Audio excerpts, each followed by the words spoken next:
Yeah, I felt like I was in another planet, another world that I've never experienced before.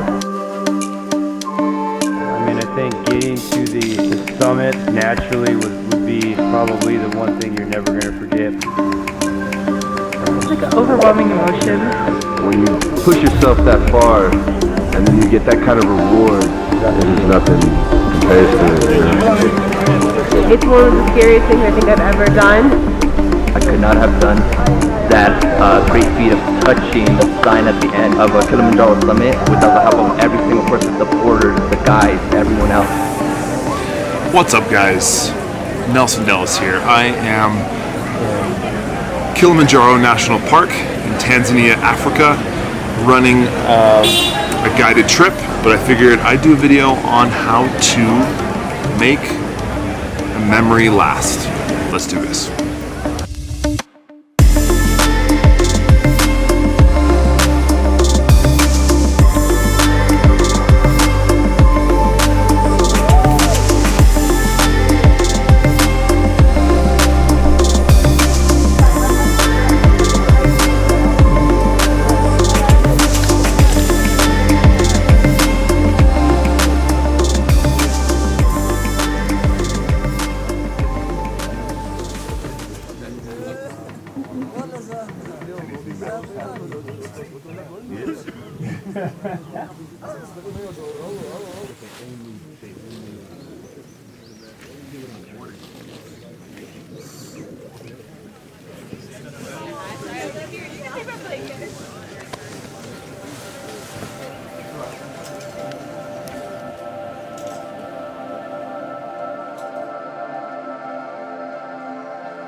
So there's this scene in The Office, I think it's near the end of the series, where Andy goes something like, I wish there was a way to know you're in the good old days before you've actually left them. sometimes some of our best memories are so fleeting, right? How do you make those more pronounced, prolonged, epic in your mind? So you can remember really all the details that go into what made that memory feel like the good old days. So here we are on our way to Camp 2 on Kilimanjaro, Mashame route. This is my third time doing it. And we've got a great big team of about 23 people. I'm trying to really make a point to make this one as memorable as it can be. So when I look back on it, I'll be able to pinpoint it and make that memory really feel like something different, special, unique. So, how do you do that?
So, to make your memories last, one of the first things you gotta do is to, and I'm gonna borrow this from a friend of mine, Jesse Itzler, be where your feet are. Be where your feet are. What does that mean? Basically, wherever you are, wherever your feet are, be there, nowhere else. Don't think about other things. Don't imagine being somewhere else or reminisce about your past. Be there in that moment. Wherever your feet are, that's where you are. Now, how do you do that? Well, that means pay attention to what you're doing. Open up yourself to your senses in that moment.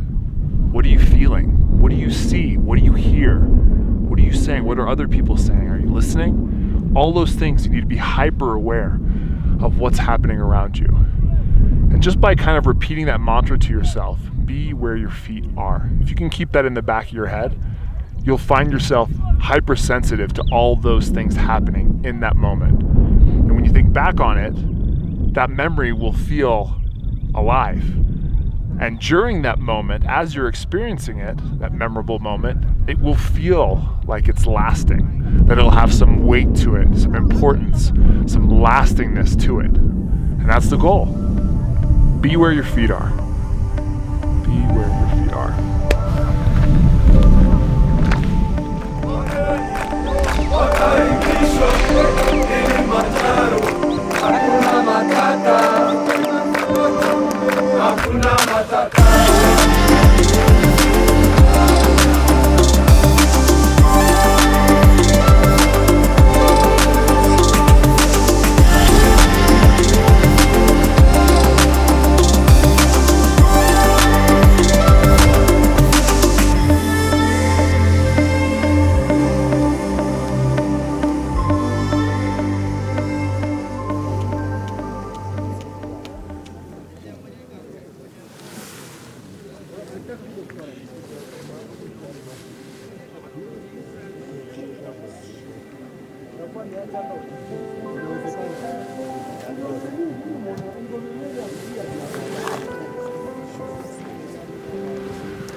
So, I want you to try this exercise. The question is this: what are the 3 happiest moments of your life? As simple as that. Now, at first, you hear that question and you say to yourself, oh, that's easy. And then you think about it and you realize, well, wait, what does that actually mean to me? And so I've asked a bunch of people this question, maybe hundreds at this point. And it's funny, we get into some very deep conversations. I share mine, or what I think are mine, and they eventually get down to theirs. And what's funny is that it all comes down to moments that you were the most present in. And I guess the question came about to me in this moment where I felt exactly that. We were on our way down from Everest, 2013. I didn't get to summit. I got to the first step, which is about 8,500 meters above sea level, and I got really cold and decided to come down. Very disappointed. It was my second attempt, and yet again I had failed. I was with a great group of people. We came down from the mountain, and we were on the Tibetan side, so we had to drive across the border back into Nepal. I remember getting on the bus that was going to take us back to Kathmandu, and we had bought some beers in town, and I just felt so alive. I felt so present. I can't explain it more than that. We were on this bus. I was surrounded by these folks that I had climbed with for the last 2 months, that I had experienced this incredible life-changing climb with, expedition with, even one that I didn't define as successful. It still meant so much, and I was right there. The warm, thick, oxygenated air was just, coming through the open windows of our bus as I sipped on that beer and just looked around at all my buddies. And I remember telling myself, this is the moment, this is the feeling I want to recreate as much as I can every day of my life. And I've never forgotten that. And later on, as I tried to figure out what that moment meant, it was, I was there. Nowhere else. I couldn't, of course I was thinking of my family, who I was gonna come home to, that first burger I was gonna eat, but I was there, and that was it. I felt the air in me, and I was tingling. It was the craziest, most surreal experience of my life, and I've never let go of that.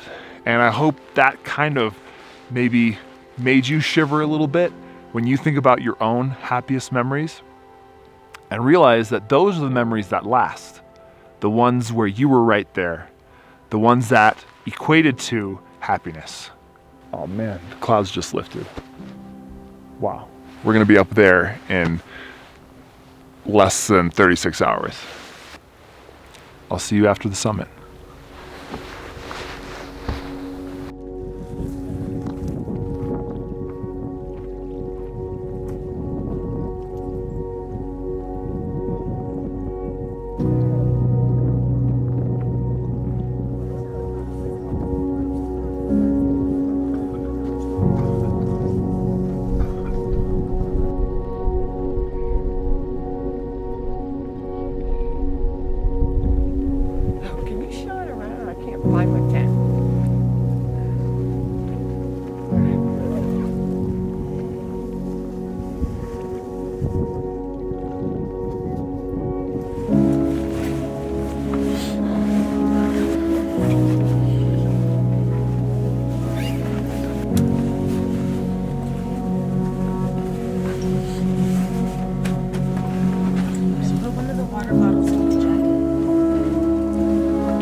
You have all these positive voices in your head telling you you need to go on, and all these negativity kind of tries to bring you down. You just have to pick and choose what you want to listen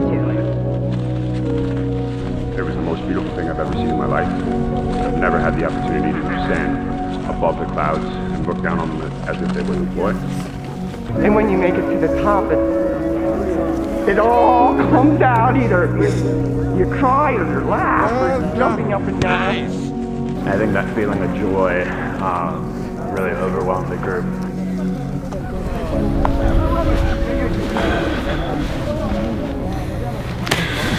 Time is the most precious thing we probably have. And I think we all know that. I think the funniest thing about it is that we know it, yet it's probably the thing we waste the most. So what I wanted to kind of mention is that I think we all have a really bad relationship with time, meaning we don't really know how to let time pass longer when we want it to, and when we can make time pass quicker when we want it to. But basically, time's relative, right? In times where you're having a great time, usually it goes pretty quickly. And when things are tough and difficult and boring, usually tends to drag on, right? So what I'm saying is usually the moments that are really good, the ones you want to remember, gone like that, right? But what if you could extend that? It's a hard thing to grasp because, when something feels great, you don't really notice the time, right? But what I've been saying before, be present, be where your feet are. All those things, you're really in the moment. You're trying to stretch out everything that you experience within that moment and hopefully make that moment last just a little bit more. And in the process, make it more memorable when you think back on it. So one little exercise I think that might be helpful for a lot of you out there, not just for the purpose of this video, but for the future of your relationship with time, is when you're in a moment where you know something's going to be boring and long, right? What do? Typically take out your phone, play some Candy Crush, text a friend, look up a video, whatever. Don't do that. Be bored. Learn how to experience a kind of boring amount of time by yourself with your thoughts. See what that does for you. I feel like that will help you remember moments better and have them last a little longer, if that makes any sense. Look at her. Isn't she beautiful? Anyways, time to go down. This is our last day. This is our last camp. Only a few more hours and we will be out of the park, and this trip, this memory, this experience, this moment will be over. And I'm doing everything I can to cherish what I've experienced the last 7 days right now.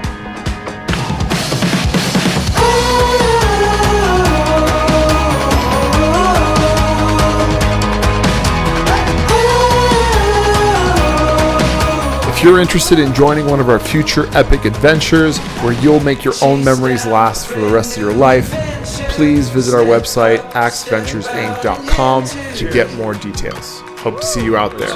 Make your memories last. There's no time for stalling. The wild is calling.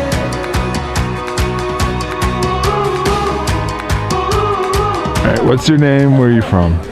Adam Krinsky from Long Island, New York. Corey Stanley from Brevard, North Carolina. Oscar Vila from Miami, Florida. Jan Gustin, I'm from Davisonville, Maryland. Reniel La Paz, I'm from Orlando, Florida. Randy from Miami. My name is Sherman. I'm originally from Hong Kong, but right now I'm in Palm Springs, California. My name's Adriana Perez, and I came from Sterling, Virginia. My name is Marcelo Gersi. I'm from Miami. Hi, my name is Amir Jalali. I'm from Brooklyn, New York. Gabby, I'm from Miami, Florida. Annalette Ortiz, and I'm from California, Orange County. Claudine from Coral Gables, Florida. Pam Rubin from Miami, Florida. Michael Lugo from Houston, Texas. Joey Soto from Miami, Florida. Kelly Sparks, and I'm from the DC area. My name is Luis Echeverria. I'm from Costa Mesa, California. My name is Pasang Muchachakwa. I'm from Nepal. My name is Nelson. I'm from Miami, Florida. Kara Rubin, I'm from Miami, Florida. Craig Adams from Brooklyn, New York. Dominic Peterson, Manistee, Michigan, Palm Springs, California. All right, and what was your most memorable moment on this trip and why? Probably Omir's dog's massive Deep into the wild.